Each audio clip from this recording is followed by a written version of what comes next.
किसान भाइयों, हमें गेहूं की फसल में यूरिया खाद कब देनी चाहिए और कैसे देनी चाहिए, कितनी मात्रा में देनी चाहिए। बहुत सारे किसान भाइयों के सवाल हैं कि गेहूं में अंतिम यूरिया का प्रयोग कब करें।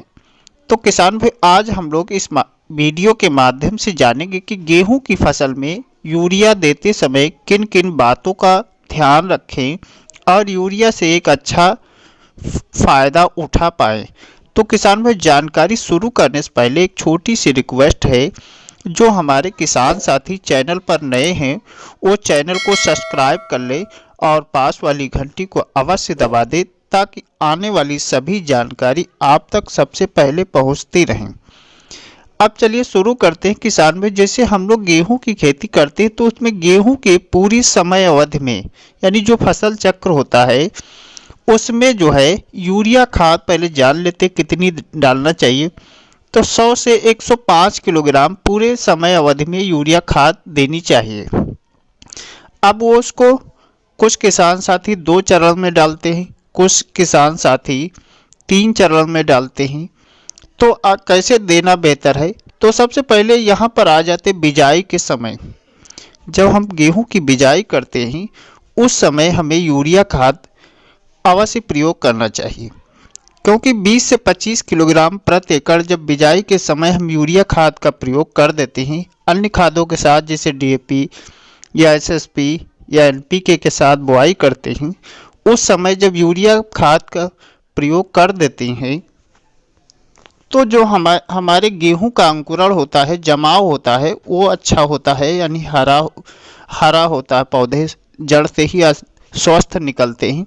उसके बाद किसान भाई, हमें पहले पानी पर खाद डालना चाहिए, यानी पहले पानी पर बहुत इम्पॉर्टेंट होती है यूरिया। यहाँ पर हमें कुछ डोज बढ़ा देनी है। जैसे अब हमारी हल्की मिट्टी है तो यहाँ 2 चरण में पहले पानी पर खाद प्रयोग कर दें।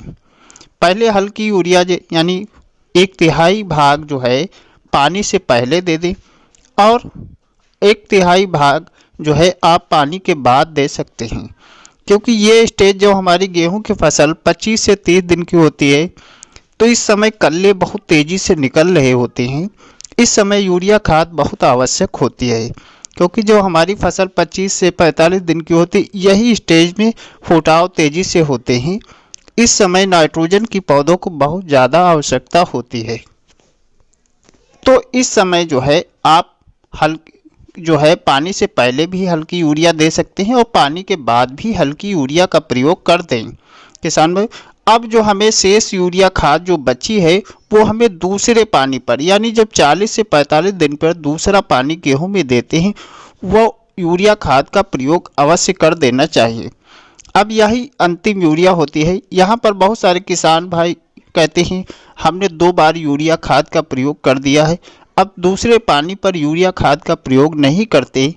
वही एक उनसे भूल हो जाती है, क्योंकि यहाँ पर भी नाइट्रोजन की बहुत ज़्यादा आवश्यकता होती है, क्योंकि पौधों में जो कल्ले निकले होते हैं उनको बढ़वार करना होता है, कल्लों का ग्रोथ कराना होता है, फसल जो है पीली ना पड़े, इस समय नाइट्रोजन को बहुत ज़्यादा आवश्यकता होती है।